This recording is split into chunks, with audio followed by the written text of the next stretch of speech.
Brothers and sisters, in our time of trial, a time where all of the powers of the world seem to have gathered to destroy this ummah, we are suffering in our countries from east to west. We might think that it can't get any worse, that this is the worst time of the ummah, and as such, because we have heard about references to Dajjal, many will seek to interpret from our circumstances, the one in which we're living now, the presence and the fitna of Al-Masih Ad-Dajjal, of the Antichrist. However, the reality is not as it might seem. This time is not as bad as it could get. One of the things that may point in direction of that is that Prophet Muhammad ﷺ had said that the Dajjal will not appear until people forget about him and the Imams stop mentioning him on the pulpits. No doubt, it is not very often that we hear reminders of Dajjal and his time. So perhaps from that perspective, the time is near. However, this khutbah is dedicated to Dajjal. So we haven't reached the time yet. Dajjal, as I mentioned, has been interpreted within the existing circumstances, where countries, systems have been identified as Dajjal. However, when we listen to Prophet Muhammad ﷺ speak about Dajjal, it will be very clear to us that what we're hearing on YouTube, the lectures about Dajjal, for the most part, are incorrect. Prophet Muhammad ﷺ did say, ما بين خلق آدم إلى قيام الساعة أمر أكبر من الدجال. There is no trial from the time of Adam's creation until the last hour greater than that of Ad-Dajjal. And he informed us that the coming of Dajjal was warned about by all of the prophets. وأن الله عز وجل لم يبعث نبيا إلا حذر أمته من الدجال. Allah, most great and glorious, never sent a prophet without warning their nation about Ad-Dajjal. And that's why it is not surprising to find in the scriptures and the writings of the Christians and the Jews reference to the Antichrist. The Christians have a number of references which they have interpreted in different ways. At one point in time, the Protestants, when they broke away from the Catholic domination, they identified the Pope as Ad-Dajjal.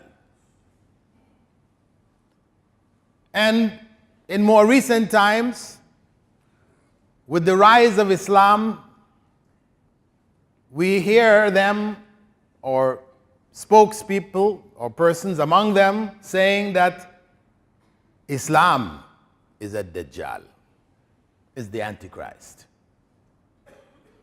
Because for them, of course, Christ is God, and Muslims hold that he is not. So, it's a convenient label. Prophet Muhammad sallallahu alaihi wasallam gave us clear instructions. Because Prophet Isa was not the last of the messengers of Allah, his message was not preserved like that of Muhammad sallallahu alaihi wasallam. Though essentially it's the same message. But what Prophet Isa conveyed in his time has been lost amongst the Christian world today. They don't really know what his message was. They have mixed it up so much, they have concluded that his message was that he was God. You can't get any further away from the truth than that. And so, when you read about what is said concerning the Antichrist with them, it's confused. In Revelations, there are references, verses which describe Dajjal in many different ways. But reading it, it sounds like somebody who had taken drugs and had blown his mind, talking about serpents with many heads, and each head having a mouth, and each mouth having a this and a that, and really crazy stuff. And it's not surprising, as we said, because they lost the message of Jesus. So they made up other things to fill the gaps. However, in the case of the final message, because there was no other message to come, Prophet Muhammad sallallahu alaihi wasallam gave us a very clear description of Dajjal, of his times, of the trials that the world would face, right up to his death. The whole picture, crystal clear. And he used to teach the Sahaba to seek refuge from Ad-Dajjal at the end of each of their prayers, the way that he used to teach a chapter from the Qur'an. That's what they said.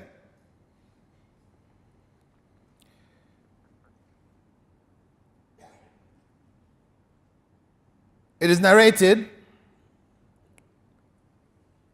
that the Prophet ﷺ أن رسول الله كان يعلمهم هذا الدعاء كما يعلمهم السورة من القرآن. What dua is that? He used to teach them this dua the way he used to teach a chapter from the Qur'an. اللهم إني أعوذ بك من عذاب جهنم ومن عذاب القبر ومن فتنة المحيا والممات ومن شر فتنة المسيح الدجال. O Allah, I seek refuge in you from the punishment of the hellfire, the torment of the grave, trials of living and dying, and from the evil trials of the Antichrist, Al-Masih Ad-Dajjal. Now, the Prophet ﷺ also told us the hour will not arrive until about 30 lying Dajjals appear, each claiming that he is a messenger of Allah. So that is the lesser Dajjals. Dajjal means deceiver. Comes from Dajjala, which means to deceive. He's the deceiver. But Al-Masih Ad-Dajjal, this is the great deceiver, the ultimate. These that the Prophet ﷺ spoke about, 30, around 30, they claim that they were the messenger of Allah. We have some that we know about. Ghulam Ahmed, well known. Before him, in the distant past, from the time of the Prophet ﷺ until after his time, was Musaylama. He was known. And in between there were many others. And there will be others to come who will claim prophethood. In America we had our own. The promoter, Rashad Khalifa, the promoter, Egyptian origin, based in Tucson, Arizona, claimed that he was a messenger of Allah. And his miracle was discovering the mathematical key to the Qur'an, the 19. Some of you may know about it, heard about it. Many of you may not, because that was a fitna around the 80s. In the 80s, where this idea had spread very rapidly, and people were amazed at what he had claimed to discover of the mathematical miracle of the Qur'an. Then it turned out, I wrote a book exposing it to be a hoax and a heresy, and he went on to claim prophethood. Alhamdulillah, he is no longer with us. He was assassinated in America shortly after his claim of being the messenger of Allah. Some people say, I was behind it. Which is not true. Anyway, the Prophet ﷺ described Dajjal in very precise terms. Remember, we have some people who say Dajjal is the television. Is the television. Because we have this idea that Dajjal is like a cyclops, one big eye in the middle of his head. And I think we've seen some things on Facebook and circulated of a child born in so-and-so with a big eye in the middle of his head. And a few months back, I remember seeing it. That circulates every so often. Once a year, twice a year, it comes out. This idea of the one big eye. So they say, well, that's the television looking at you, feeding you. However, the Prophet ﷺ, he described him as being blind in the right eye. He has both a right eye and a left eye. He sees through the left and he is blind in the right. So it's not the television. End of story. And he said that the right eye will be like a floating grape, shaking while in the socket. The left eye will also be defective, not blind, but defective, having a thick film which will give it the look of green glass. And it will be bulging. It will bulge. Furthermore, the Prophet ﷺ described his complexion as being ruddy white. Ruddy white means white to the point of redness. The people of Finland, the northern areas of Europe, you'll find them having this complexion, white with redness in it. They call it ruddy white. His forehead will be prominent, and his neck wide. You'll not have a neck and then head, it will be a wide neck. And he will be short and stout with a powerful build. And his back will be slightly hunched. Those people, the big bodybuilders and that, you see them, their backs start be looking something like that. Some people said it looked like Mike Tyson. Anyway, his feet will be set apart, all the muscles and everything else, and he will have a lot of curly hair, like small-headed snakes curled on each other, locks like of hair. He will also be sterile, having no children. According to the Prophet ﷺ, he most resembles Abdul Uzza ibn Qatan, or Qatan. Abdul Uzza ibn Qatan, from the Mustalaq clan of Khuza'a tribe, who died in pre-Islamic times. So he described him as looking like a particular individual. So it's not a nation, it's not the television, it's not the internet.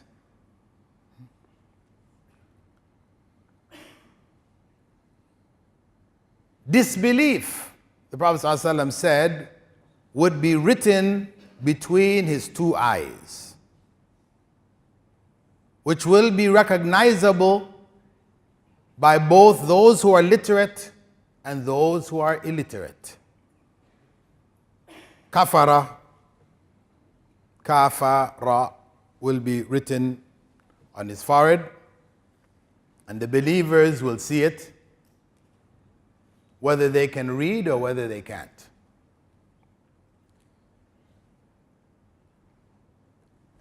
So this is the description of Al-Masih Ad-Dajjal. When is the time? The Prophet ﷺ told us that it would be in the time of the Mahdi. And of course, the question comes, when is the time of the Mahdi? That's a whole another lecture.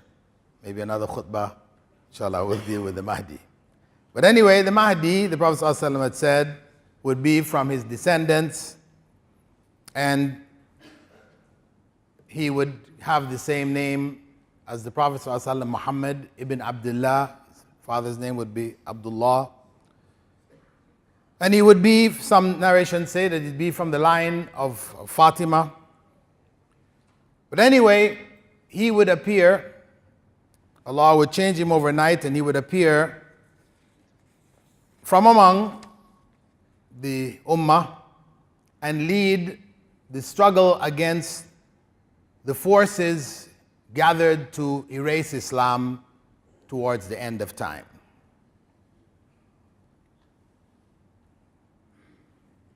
At any rate, during that period,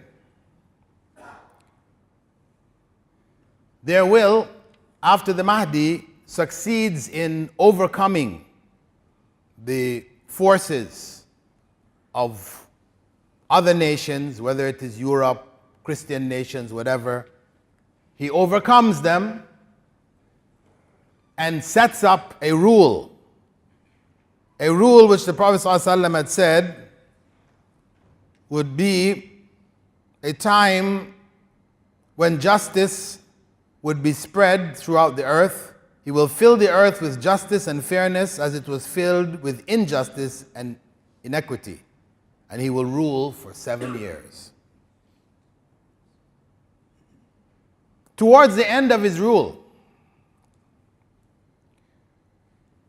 a drought will begin on earth.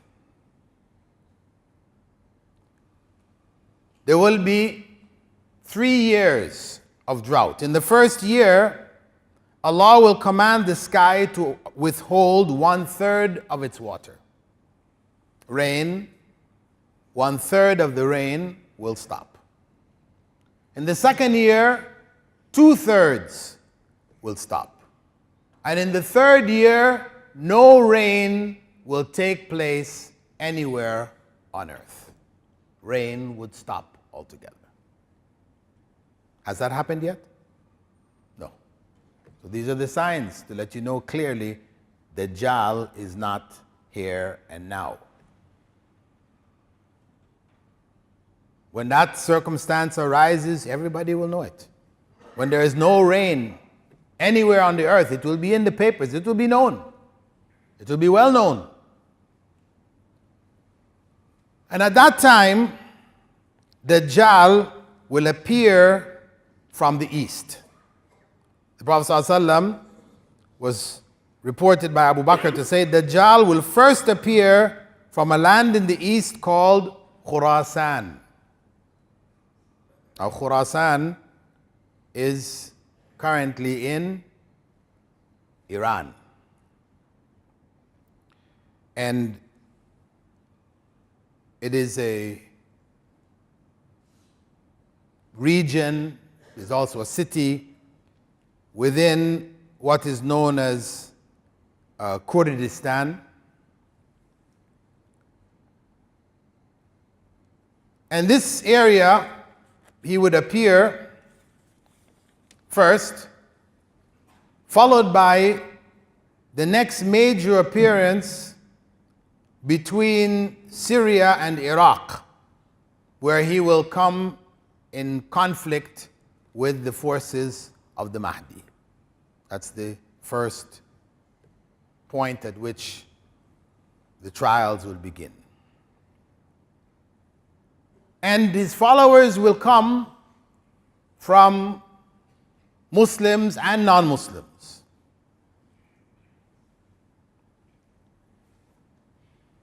In one of the narrations, the Prophet ﷺ had said that he would encamp outside of Medina, and the hypocrites and disbelievers of Medina would come pouring out, following him.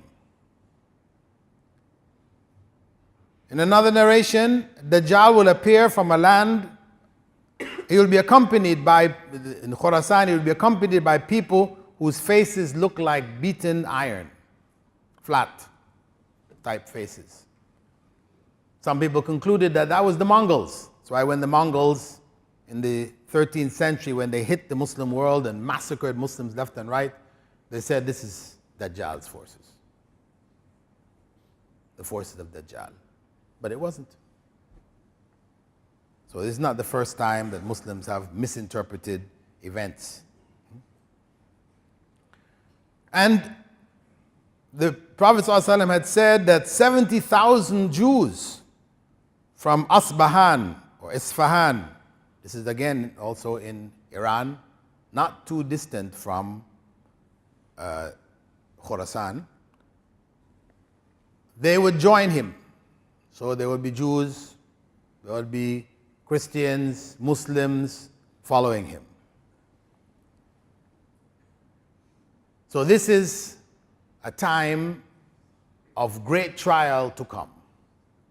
And we can only ask Allah subhanahu wa ta'ala to protect us from that time and to keep us firm in faith, because it will only be a firm handle on Islam that will take us successfully through that time.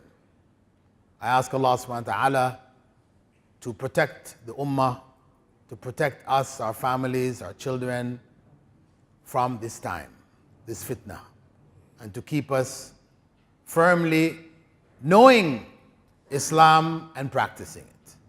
What will make Ad-Dajjal such a fitna that would cause so many people to follow him?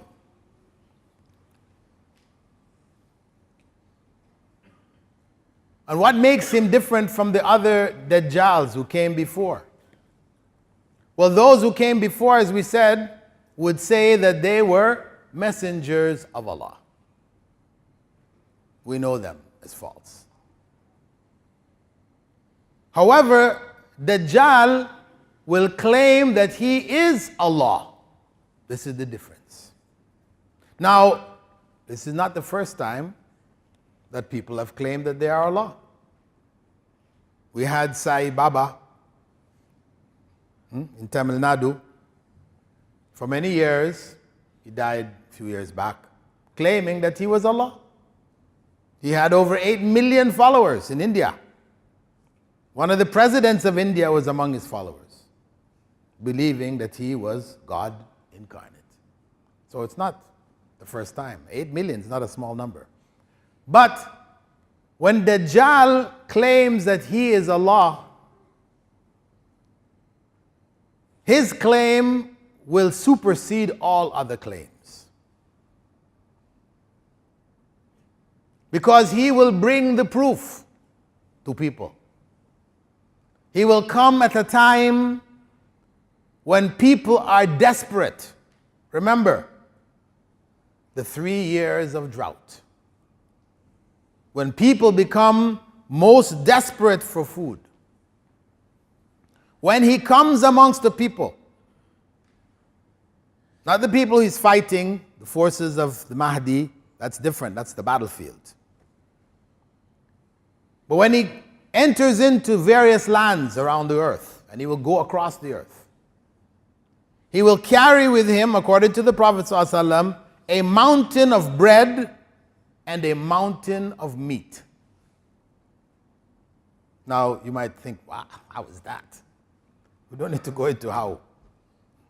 We don't need to go into how. The fact is, Prophet ﷺ said he will have with him a mountain of bread and a mountain of meat. At a time when the world is in a state of starvation, the drought, supplies have run out, finished. Without rain, the crops dry up. Food production stopped. People are desperate.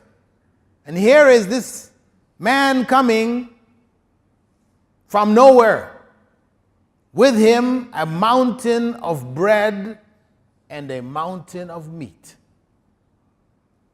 How will we be at that time? He will also have with him what appears to be gardens from the gardens of paradise, and flaming pits from the pits of hell, and rivers will follow him wherever he goes. One of the rivers will be white and appear cool, while the other will be liquid fire like lava or liquid metal. This is what he's bringing along with him. The treasures of the earth will come out at his command. He will command the earth to give up its treasures, and it will come out.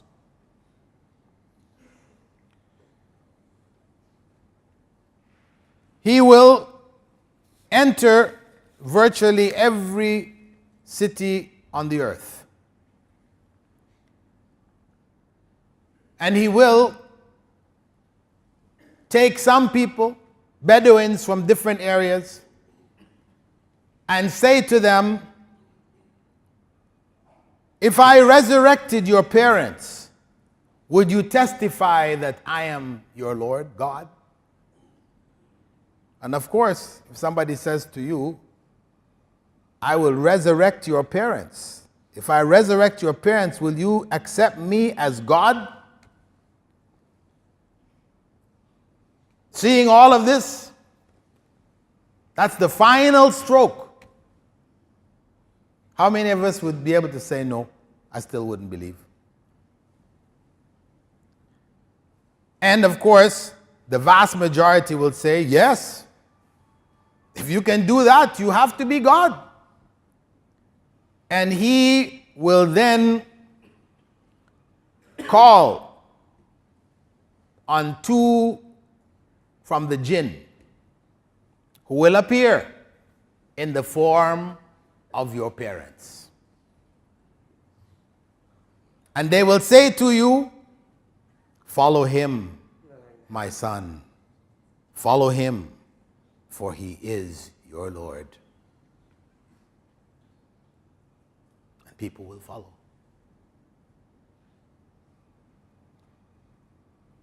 He will appear to give life to the dead. He will chop a man in half, have him sawn in half, walk between the two halves, turn and call the halves to come, and they will come back together, and he will come running at him, smiling and falling before him.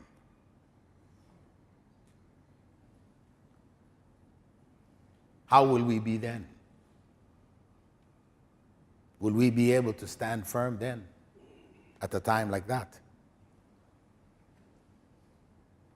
And he will dominate the world for 40 days. But the first day will be as long as a year. And then the next day as long as a month. The third as long as a week. And the rest according to our normal days. When the Prophet ﷺ told that to the Sahaba, that he would rule for 40 years, the first day would be the length of a year.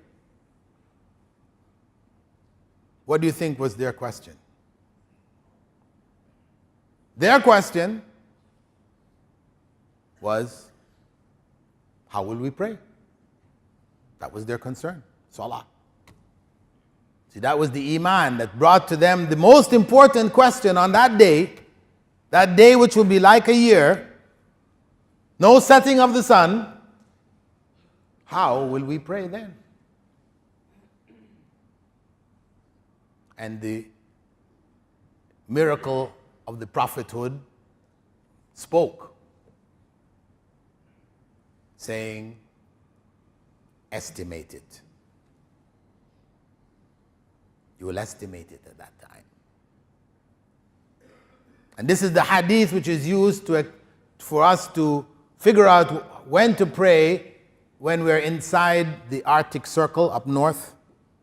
People finally ended up there, Muslims up there, and then the question came, how do we pray? They have 6 months of day and 6 months of night.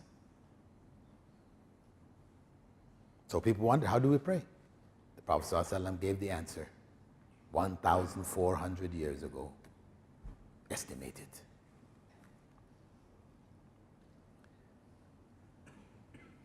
And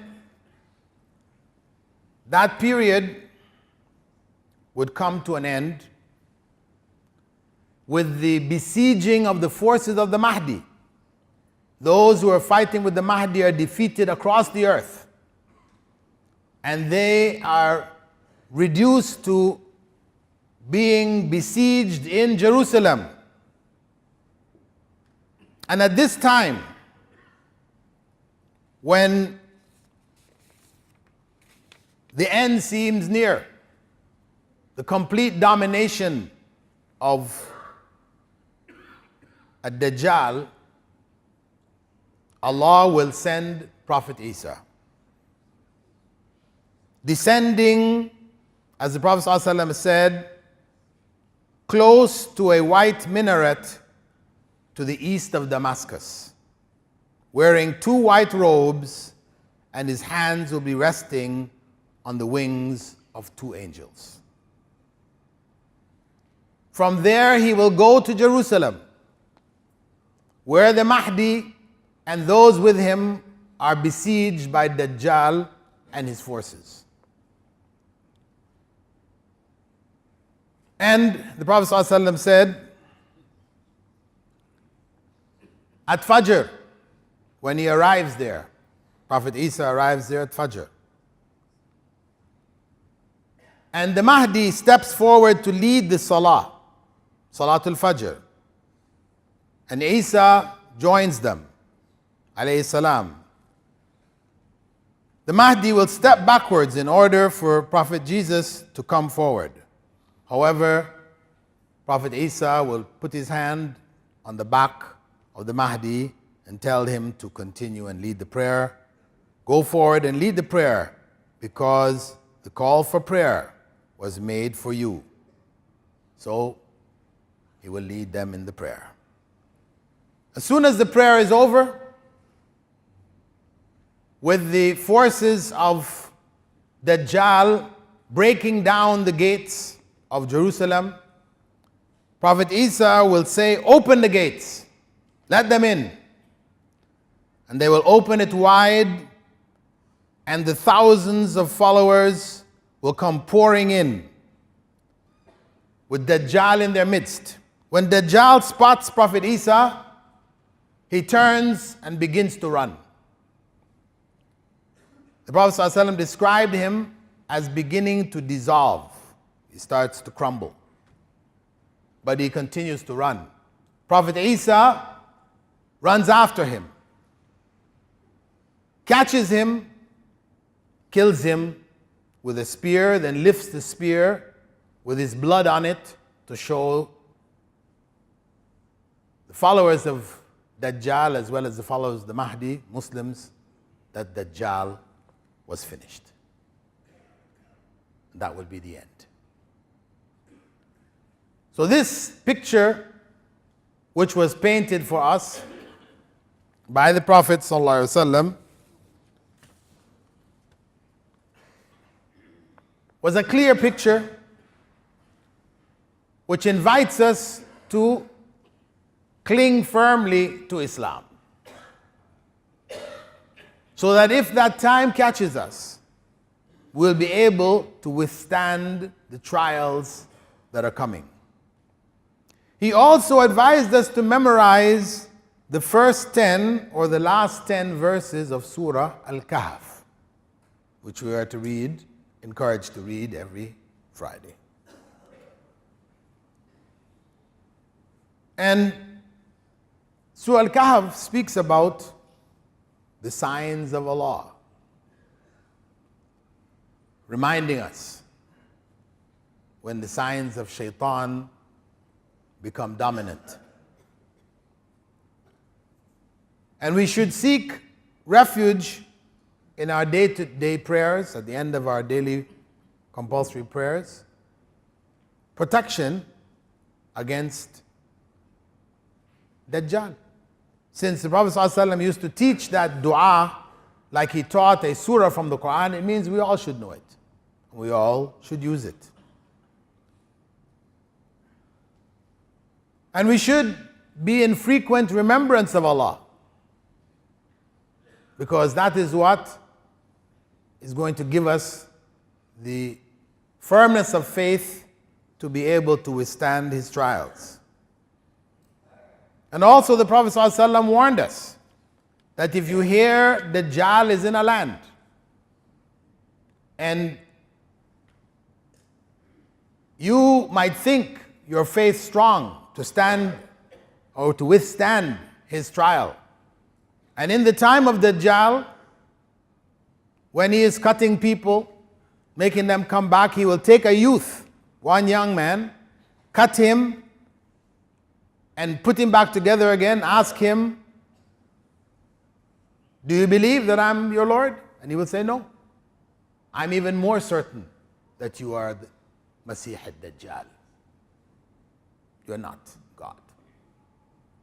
And he will take him and try to cut off his neck. Failing that, he throws him into that river of fire that is with him, and he will appear to burn up. The Prophet ﷺ said that he is the greatest martyr in the sight of Allah. And he said, whenever you see him, if he comes amongst you, and you see that river, those two rivers behind him or beside him, the cool one looking like it's coming from the gardens of paradise, and the hot, evil one looking like it's coming from hell, he said, dive into the one coming from hell, because that is the one leading to paradise. Will we have the faith, the strength to make that decision on that day? We don't want to seek him. Don't think that you are going to be that martyr. The Prophet ﷺ said, if you hear he's in one place, go to some other place. Run, flee. If you can make it to Mecca and Medina, these will be the only two cities on the earth that he will not be able to enter. If you can make it there, go there. And hope that you will not be among those when he causes the earth to shake.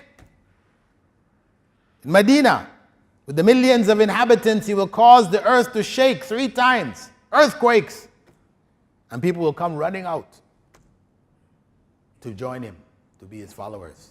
to be saved from the earthquakes, that we will be amongst those who will stay there and die if the buildings fall on us, rather than go out and follow him. We ask Allah subhanahu wa ta'ala to keep him foremost in our minds, and to keep the deen foremost in our limbs, in our actions, and to keep our focus as Jannah, paradise, and to forego the things of this world which will take us away from it, and to seek the things of this world which will bring us closer to it. We ask Allah to forgive our parents, forgive their sins, make their graves graves from the gardens of paradise. And we ask Allah to guide our children, to protect them, to keep them firmly on this faith until Allah takes them from this world.